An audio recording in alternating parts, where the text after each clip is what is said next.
Olá, a paz do Senhor, tudo bem?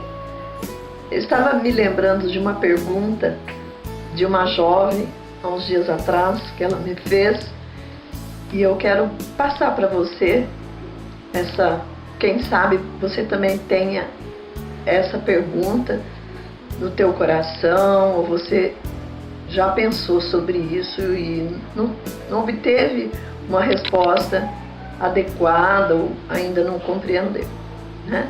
Está no livro de 1 Coríntios, no capítulo 14, que é um capítulo que Paulo fala aos coríntios, dizendo sobre os dons de profecias sendo superior aos dons de línguas. E dentro deste capítulo ele fala sobre os dons em face aos visitantes da igreja. Ele fala também sobre as necessidades da ordem do culto ao Senhor, a necessidade da ordem no culto ao Senhor. E a pergunta desta jovem foi no versículo 32, versículo 32 do capítulo 14, primeira carta aos Coríntios, 14, 32, diz assim que os espíritos dos profetas estão sujeitos aos próprios profetas. E ela me perguntava quais são esses espíritos dos profetas que estão sujeitos aos próprios profetas. São espíritos do bem? São espíritos de Deus? São os espíritos do mal que podem vir? São espíritos do homem? É o espírito do próprio profeta? E aqui nesse contexto, eu respondi a ela. Paulo, ele estava dizendo para a igreja de Corinto. Ele estava conversando com a igreja de Corinto, que com certeza ela não estava muito organizada, não é verdade? Porque ele fala sobre a importância, a necessidade da ordem do culto. No culto da igreja, ele fala sobre a importância das pessoas se achegarem à igreja e sentir um ambiente o qual elas sintam bem e elas compreendam o que está acontecendo ali, não é? Então, penso eu, pela palavra que lá poderia não estar tão bem assim, não é verdade?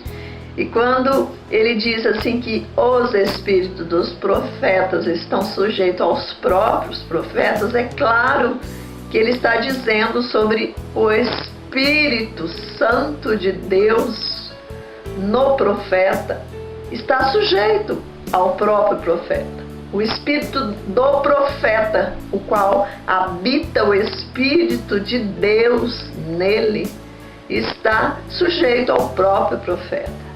Dentro de uma igreja, se muitos falam em outras línguas, muitos profetizam palavras para traz mensagens de Deus e ao mesmo tempo outros dizem glória a Deus, aleluia, outros gritam, outros batem palma e se achega ali, até mesmo nós que conhecemos a palavra, que vivemos, se nós chegarmos e estarmos no meio de uma igreja assim, nós não estaremos compreendendo muito bem o que está ocorrendo naquele culto, não é?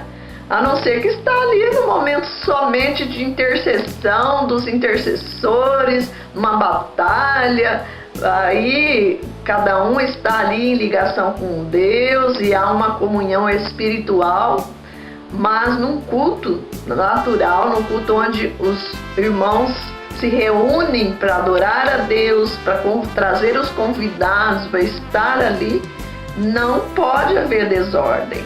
Então, quando vários falam em línguas, Paulo diz assim, precisa ter tradutor, porque tá ali falando em línguas aqui, outro em línguas, e quem se achega, que quer dizer tudo isso aí?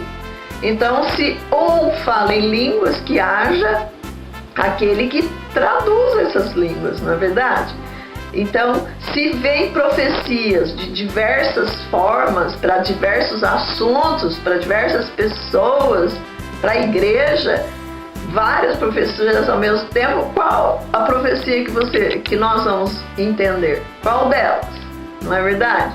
Então, não fica bem. Então, Paulo está dizendo assim, não vem com essa de dizer que você foi tomado pelo Espírito Santo de Deus e você não teve controle sobre você. E você saiu aí rodopiando, saiu cantando, saiu profetizando e aí aconteceu com outro. Não venha dizer que virou uma bagunça, porque a igreja do Senhor tem que ter ordem. No culto do Senhor tem que ter ordem. É claro, na tua casa, se você está na tua casa, você está em horário de um almoço, por exemplo, a família reunida na mesa e cada um fala um